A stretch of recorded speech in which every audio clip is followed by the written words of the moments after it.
회계사님 말씀은 문제마다 뭔가 접근법이 있어야 된다. 무조건 있어야죠. 이 회계사랑 세무사 시험 같은 경우에는 네네. 시간 압박이 굉장히 타이트하고 문제 수가 많기 때문에 네. 시험장에서 문제를 보자마자 풀이법이 떠오르고 여기까지는 거의 시간이 안 걸려야 돼요.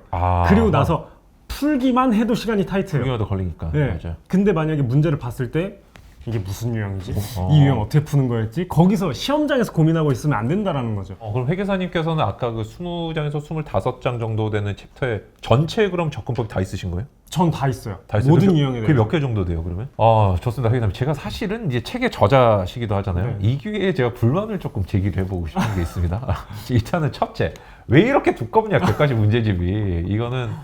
이것도 하나 하고 싶고, 이거는 또 다음 기회에 한번 하고, 두 번째는 뭐냐면, 왜 이렇게 좀 불친절하냐, 책이. 그렇죠. 네, 네. 책들 보면 제가 사실 저도 분석하려고 책을 다 봅니다. 제가 책을 진짜 20-30만 원씩 다 사서 봐요. 사고, 그 다음에 하나도 손도 안 대고 다시 이제 우리 당근에 팔거든요.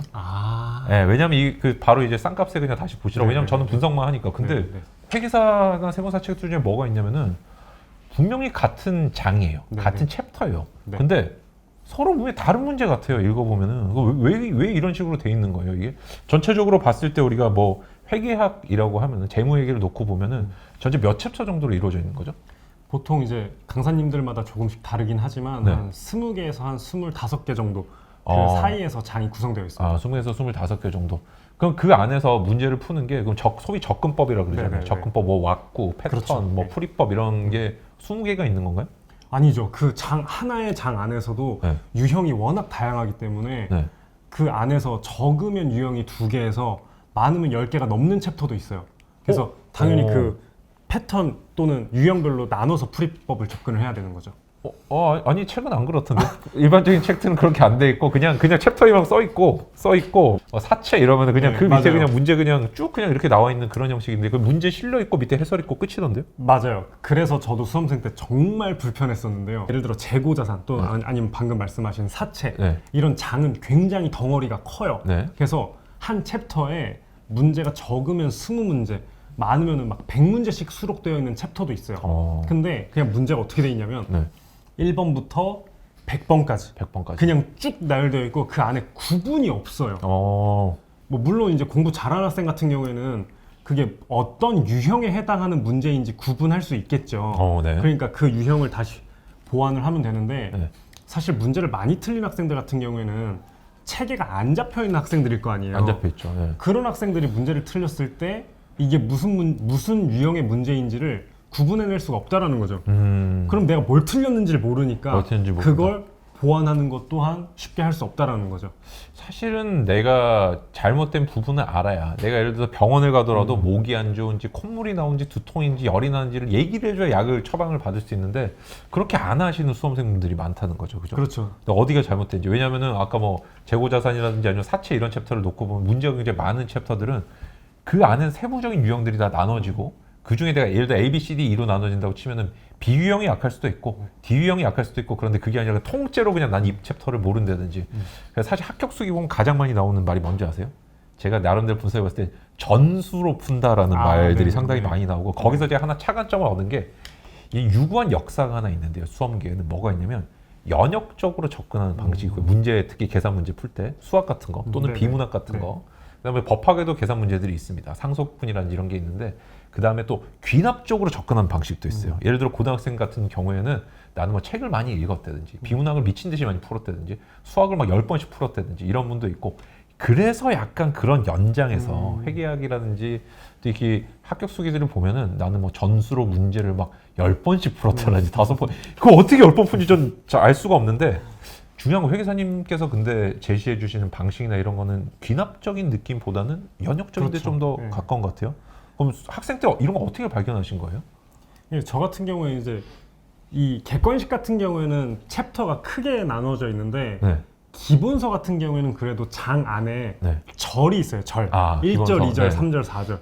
그래서 일단 기본서를 제가 기본 강의를 들을 때부터 각 절별로 유형을 나누기를 시작했고요. 그게 어떻게 보면 인식 틀이 됐네요. 그렇죠. 그렇게 해서 저는 기본 강의를 어느 정도 그래도 다른 학생들보다는 소화를 잘 하면서 심화 강의랑 객관식 강의까지 넘어왔기 때문에 그 틀을 기반으로 객관식 문제를 봤을 때 이 문제는 어느 유형이구나라는 걸 저는 파악할 수 있었던 거죠.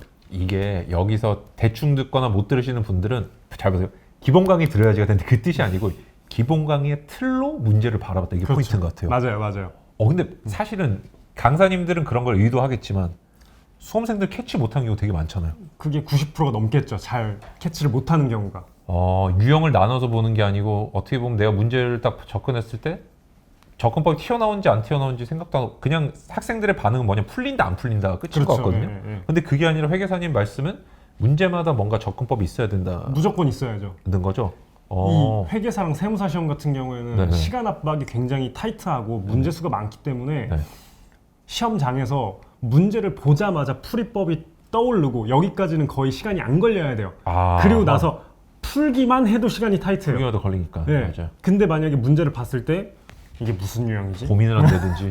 이 유형 어떻게 푸는 거였지? 거기서 시험장에서 고민하고 있으면 안 된다라는 거죠. 그럼 회계사님께서는 아까 그 20장에서 25장 정도 되는 챕터에 전체에 그럼 접근법이 다 있으신 거예요? 전 다 있어요. 다 있어요? 모든 유형에 그게 대해서. 몇 개 정도 돼요, 그러면? 중급 회계랑 고급 회계로 나눠보면?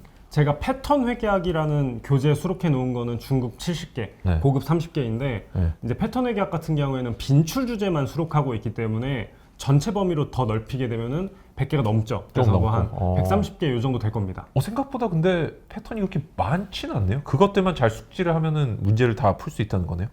130개면 전수고요. 전수라는 거고. 100개만 해도 합격하는데 지장이 없다라는 지장이 거죠. 없다. 예. 근데 이게 이런 걸 알고 모르고 너무너무 크게 차이가 그럼요, 나는 게 그럼요. 내가 진짜 병원에 가서 이제 뭐 두통약 있으면 아니 열이 나면 해열제를 먹어야 되는데 이런 걸 모르는 상태에서 그냥 가서 자꾸 처방전을 달라 그러면은 기침약을 준다든지 가래약을 준다든지 사실 이런 식의 낭비라는 경우도 많지 않나요? 그렇죠. 예. 그다음에 저는 귀납적인 풀이를 하시든 연역적인 풀이를 하시든 그거는 본인의 취향 문제도 있는 것 같지만 중요한 거는 어느 경우든 내 머릿속에 접근법을 다루는 건 한 번 있어야 되는 것 같아요. 네네. 문제를 사실 저는 귀납을 하시는 분들 천재라고 생각해요. 뭐냐면은 내가 접근법을 명시적으로 공부를 하는 게 아니라 문제 풀다 보니까 어느 순간 알게 됐다는 깨닫는 거잖아. 거죠. 깨닫는 네. 거죠. 이 문제는 표 그리면 되겠네. 이 문제는 뭐 분기하면 되겠네. 이 문제는 대충 이미지로 처리. 뭐 이런 게 떠오른다는 건 너무 대단한 경지인 것 같고. 그러니까 저 같은 경우가 이제 귀납적으로 공부를 한 사람인 게 네. 제가 공부할 당시에는 풀이법이 이렇게 유형화되어 있는 교재가 없었어요. 전혀 없었기 때문에. 그래서 저는 어쩔 수 없이 문제랑 해설을 가지고 지금 강사가 이렇게 풀고 있구나. 거기서 깨달음을 얻고 풀이법을 정리를 한 건데 지금 같은 경우에 이제 제 교재가 있기 패턴 해결도 있고 때문에 맞아요. 하니까. 여러분은 연역적으로 공부를 할 수 있어요 이제. 그러면은 연역적으로 공부를 하는 게 훨씬 편하죠. 제가 이미 다 고생을 해서 다 갈고 닦아놨는데 그래. 왜 이걸 버리고 제가 했던 고생을 여러분이 또 하려고 하시는지 전 이해할 수가 없는 거죠. 우리가 이제 인지를 할 때 어떤 게 있냐면 톱다운 방식이 있고 그다음 바텀업 방식이 있는데 네. 잘 보세요. 톱다운이 바로 그 말씀드린 연역적 네. 방식인 거예요. 내가 요런 게 있으면 이렇게 확장되겠다. 우리가 영어 배우면 문법 배우는 거거든요. 네네네. 근데 반면에 바텀업은 뭐냐면 내가 말을 많이 다루다 보면 말을 많이 하다 보면 문법을 알게 되지. 근데 사실 그거는 진짜 어렵습니다. 예를 들어서 여러분이 그러면 지금부터 영어를 회화만 열심히 해서 문법을 마스터하겠다 이것과 문제를 많이 풀어서 나는 문제마다 풀이법이나 접근법을 알겠다는 거의 똑같은 그럼요. 그건 거의 불가능하지 않을까? 이거 외계어로 거의 써져 있는데 우리가 기준서는 영국 거 아닌가요? 영국 거죠. 예. 그거를 내가 보세요. 영어의 장벽도 뚫어야 되지, 회계라의 전문 용어 장벽도 뚫어야 되지, 계산의 장벽도 뚫어야 되는데 이걸로 하기보다는 톱다운과 바텀업을 적절히 좀 배합을 하는 게 중요하지 않나. 물론 한국어로 번역이 되어 있긴 되어 합니다. 있긴 하지만 그래도 원문 자체는 그렇게 네, 돼 있고 맞아요. 그다음에 네. 제가 알기로는 다른 세법이라든지 이런 데도 요즘에 회계사님 영향인지는 모르겠습니다만 그런 접근법을 중시하는 책들이 굉장히 많이 나오고 있다고 제가 네, 들었던 것 최근 같거든요. 들어서 그렇죠? 조금씩 나오고 있어요. 아니, 이건 좀 바람직한 현상인 네, 것 같아요. 기존에 네. 좀 굉장히 많이 불친절했고 맞습니다.